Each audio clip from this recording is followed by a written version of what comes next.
च्या मोबाईलच्या काळामध्ये आपण खरंच शेवटचं पुस्तक केव्हा वाचलंय आठवतंय का? तर चला माझ्यासोबत जागतिक पुस्तक दिनानिमित्त नवी मुंबई बेलापूर येथील महानगरपालिका सार्वजनिक वाचनालयास भेट देण्यासाठी. इथे शांत वातावरण आहे, क्लीन सिटिंग्स आहे आणि भरपूर बुक्स आपल्यासाठी अवेलेबल आहे. नमस्कार सर. नमस्कार. आजची गंमत अशी आहे मी डॉक्टर वाघ सरांचीच मुलाखत घेतोय. तर ह्या लायब्ररीबद्दल सर कंप्लीट माहिती देतील आपल्याला. सर, या वाचनालयाची सुरुवात कधी झाली? या वाचनालयाची सुरुवात 2004ला झाली. अच्छा. इथे महानगरपालिकामार्फत हे वाचनालय चालवलं जातं. अच्छा. इथे फॅसिलिटीज काय काय आहेत? इथं आपण सगळ्या प्रकारची पुस्तकं ठेवलीत. कथा, कादंबरी, स्पर्धा परीक्षेची सर्व पुस्तकं, MPSC, UPSC आणि विद्यार्थ्यांना आपण ती फ्रीमध्ये देतो. अच्छा. आणि कसं मेंबरशिप कशी घ्यायची?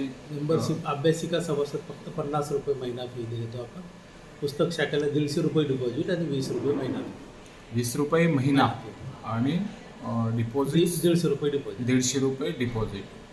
अच्छा. आणि कुठल्या कुठल्या भाषेमधले पुस्तकं अवेलेबल आहेत? तिथं मराठी, हिंदी, इंग्रजी सगळ्या प्रकारची कथा, कादंबरी सगळ्या प्रकारची पुस्तकं आपण इथं ठेवतो. विषय सर्व संबंधित. मी मेडिकलचे पण पुस्तकं बघितले. सर्व मेडिकल, इंजिनिअरिंग, फार्मसी सगळे प्रकार. येणाऱ्या भविष्यात काय प्लॅन्स आहेत आपल्या आता आम्ही वाचनालयाचे? प्रायोगिक तत्वावर विष्णुदास भावेला डिजिटल लायब्ररी केलेली आहे. विष्णुदास भावे वाशीला पालिकेची जी तशीच ही लायब्ररी पण, आणि टप्प्याटप्प्याने सगळ्या 36 लायब्ररी आपण ते करणार आहोत. म्हणजे अद्ययावत करण्याचं डिजिटल लायब्ररी, पूर्ण पेपरलेस. अच्छा, पेपरलेस करायचे. म्हणजे आपण काय सांगाल, आजकाल लोकांची वाचनाची सवय कमी का होत आहे? नाही, तसं वाटतंय, पण वाचतात लोक. तुम्ही आमच्याकडे कुठल्याही लायब्ररीत गेलात ना, अभ्यासिकेमध्ये बघा, मुलांना बसायला जागा नाही. हो काय? हो. आणि जे रिटायर लोक आहेत ना, तिथं आमच्याकडे 70% ते लोक मेंबर आहेत, सभासद आहेत. अच्छा. त्यामुळे असं म्हणता येणार नाही की वाचन आहेत, अजून लोक वाचताय. अच्छा. धन्यवाद सर.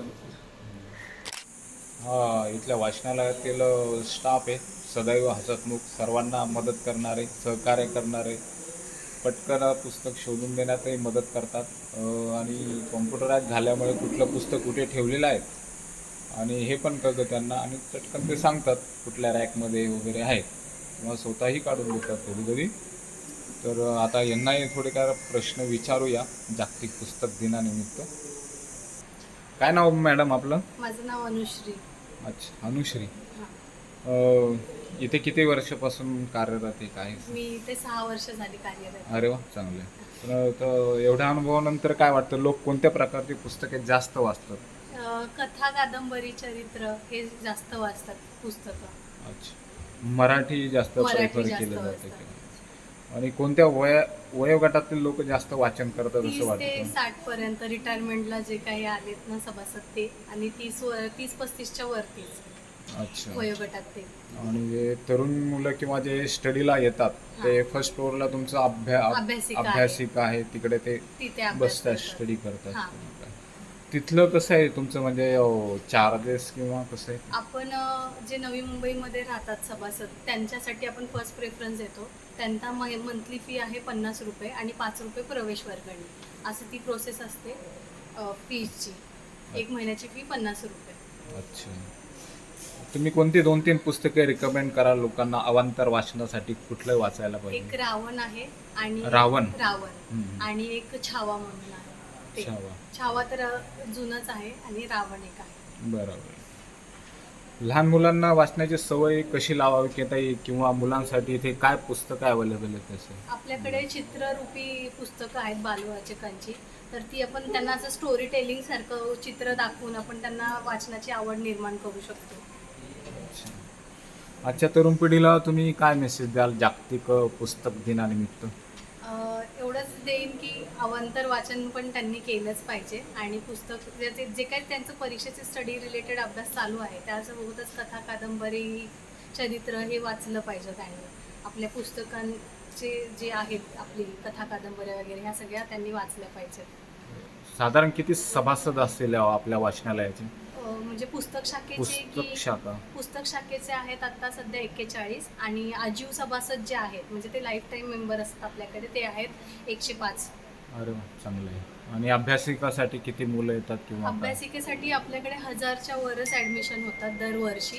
आता सध्या एप्रिल महिना आहे, नवीन वर्ष चालू झालं आहे, त्यामुळे आता सध्या 63-85च्या आसपास चालू आहे नवीन ॲडमिशन. चलिए, धन्यवाद मैडम, धन्यवाद. सर जी, आपका नाम? गोपाल नायर.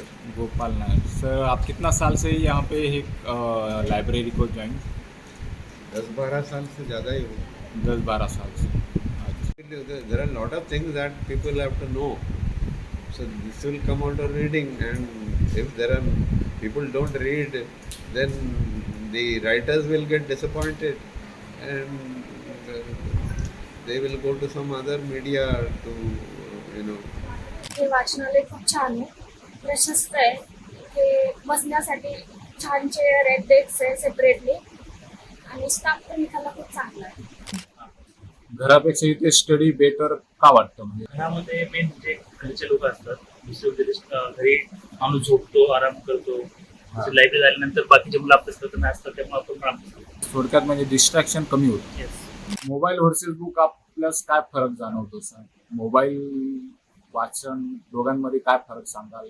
तसा फरक म्हणायला गेलं तर जर कुठली इन्फॉर्मेशन आपल्याला जर पुस्तकांतर्गत वाचता येत नाही म्हणजे समजत नसेल तर मोबाईलचा शक्यतो वापर केल्यास ते उपयुक्त जास्त होते. आणि पुस्तकांचं म्हणलं तर आपलं ज्ञान वाढवण्यासाठी पुस्तकांचा यूज त्यापेक्षा जास्त चांगला आहे. आजपासून एक छोटासा निर्णय घ्या. दररोज 15 ते 20 मिनिटं कमीत कमी वाचायला सुरुवात करा.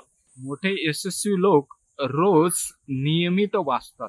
आजकाल आपण बघतो स्ट्रेस, अँझायटी, ओव्हर थिंकिंग ह्या समस्या खूप वाढलेल्या आहेत.